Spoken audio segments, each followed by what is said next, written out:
ಎಲ್ರಿಗೂ ನಮಸ್ಕಾರ ಪ್ರಿಯ ವೀಕ್ಷಕರೇ. ನನ್ನ ಗುರುಪರಂಪರೆ ಯೂಟ್ಯೂಬ್ ಚಾನಲ್ಗೆ ಸ್ವಾಗತ. ನಾನು ನಿಮ್ಮ ಕೃಪಾ. ಒಂದು ಸರಳವಾದಂತಹ ಪರಿಹಾರವನ್ನು ಹೇಳ್ತಾ ಇದ್ದೀನಿ. ಎಷ್ಟೋ ಜನಕ್ಕೆ ಅಂದುಕೊಂಡಂತಹ ಕೆಲಸಗಳು ಆಗದೇ ಇರುವಂತಹ ಸಂದರ್ಭದಲ್ಲಿ ನೀವು ಮಾಡುವಂತಹ ಪರಿಹಾರಗಳು ಅದು ಯಾವುದು ಅಂತಂದರೆ, ಯಾವುದೇ ಒಂದು ವ್ಯಾಪಾರ ಮಾಡಬೇಕು ಅಂತಿರ್ತೀರಿ, ಅದು ಸಕ್ಸಸ್ ಆಗಲ್ಲ.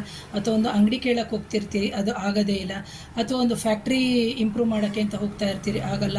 ಅಥವಾ ಮಕ್ಕಳು ವಿದ್ಯಾಭ್ಯಾಸ ಪ್ರಗತಿಗೆ ಅಂತ ಹೋಗ್ತೀರಿ. ಅಂತಹ ಸಂದರ್ಭದಲ್ಲಿ ಯಾವುದೇ ಶುಭ ಕಾಮನೆಗಳು ಅಥವಾ ಇಷ್ಟಾರ್ಥ ಕೋರಿಕೆಗಳಿಗೆ ಅಂತ ಮಾಡುವಂತಹ ಪರಿಹಾರ ಇದು ಬಂದು ಕೃಷ್ಣ ಪಕ್ಷದ ಚತುರ್ಥಿ ದಿನನೂ ಮಾಡ್ಬೋದು, ಅಥವಾ ಶುಕ್ಲ ಪಕ್ಷದ ಚತುರ್ಥಿ ದಿನನೂ ನೀವು ಮಾಡ್ಬೋದು.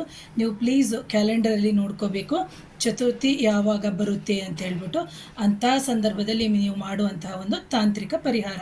ಮೊದಲಿಗೆ ಏನು ಮಾಡಬೇಕು ಅಂದರೆ, ಶುದ್ಧವಾದಂತಹ ಒಂದು ತಟ್ಟೆಯನ್ನು ತಗೋಬೇಕು, ಶುದ್ಧವಾಗಿ ತೊಳೆದಿರಬೇಕು. ಅದರಲ್ಲಿ ರಂಗೋಲಿ ಅಂದರೆ ಅಷ್ಟದಳದ ರಂಗೋಲಿಯನ್ನು ನೀವು ಹಾಕಬೇಕು.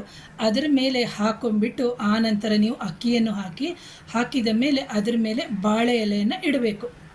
ಶುದ್ಧವಾಗಿ ಬಾಳೆ ಎಲೆಯನ್ನು ಇಡಬೇಕು. ಶುಭ ಕಾರ್ಯಗಳಿಗೆ ಉಪಯೋಗಿಸುವಂತೆ ಬಾಳೆ ಎಲೆಯನ್ನು ಇಡಬೇಕು. ಅಕಸ್ಮಾತು ಬಾಳೆ ಎಲೆ ಸಿಗಲಿಲ್ವಾ, ಅದರ ಪಕ್ಕದಲ್ಲಿ ನೀವೇನು ಮಾಡಬೇಕು ಅಂದರೆ ವೀಳ್ಯದೆಲೆಯನ್ನು ಇಡಬೇಕು. ಇಟ್ಟು ಆನಂತರ ಚಿಕ್ಕದಾಗಿರುವಂತಹ ಬೆಲ್ಲದ 2 ತುಂಡನ್ನು ತಗೋಬೇಕು. ಇಟ್ಟು ಆನಂತರ ತುಪ್ಪದ ದೀಪವನ್ನು ಹಚ್ಚಬೇಕು. ತುಪ್ಪದ ದೀಪ ಏನು ಮಾಡಬೇಕು ಅಂತಂದರೆ, 2 ಹಣತೆಯನ್ನು ತಗೋಬೇಕು. 2 ಹಣತೆಯನ್ನು ತಗೊಂಡು 2 ತಿರಿ ಮಾಡಿಬಿಟ್ಟು ತುಪ್ಪದ ದೀಪವನ್ನು ಹಚ್ಚೋದ್ರಿಂದ ನಿಮ್ಮ ಇಷ್ಟಾರ್ಥ ಮನೋಕಾಮನೆಗಳು ಅಂತ ಏನಿದೆ ಅದು ಖಂಡಿತವಾಗಲೂ ನೆರವೇರುತ್ತೆ. ಅದೇ ರೀತಿಯಲ್ಲಿ ಸೇಮ್ ಕಾನ್ಸೆಪ್ಟು ಮಾಡಬೇಕು.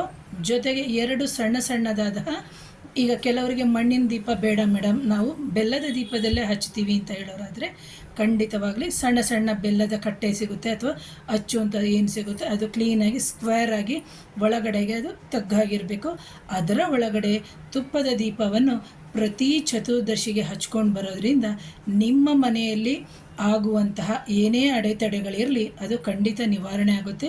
ಜೊತೆಗೆ ನಿಮ್ಮ ಮನೋಕಾಮನೆಗಳು, ನಿಮ್ಮ ಇಷ್ಟಾರ್ಥ ಸಿದ್ಧಿಗಳಾಗುತ್ತೆ ಪ್ರಿಯ ವೀಕ್ಷಕರೇ. ಹಾಗಾಗಿ ನನ್ನ ಚಾನಲ್ನ ಮೊದಲನೇ ಬಾರಿಗೆ ಯಾರು ನೋಡ್ತಾ ಇದ್ದೀರಿ, ದಯವಿಟ್ಟು ಚಾನಲ್ನ ಸಬ್ಸ್ಕ್ರೈಬ್ ಮಾಡಿ, ಲೈಕ್ ಮಾಡಿ, ಶೇರ್ ಮಾಡಿ, ಕಮೆಂಟ್ ಮಾಡಿ. Thank you.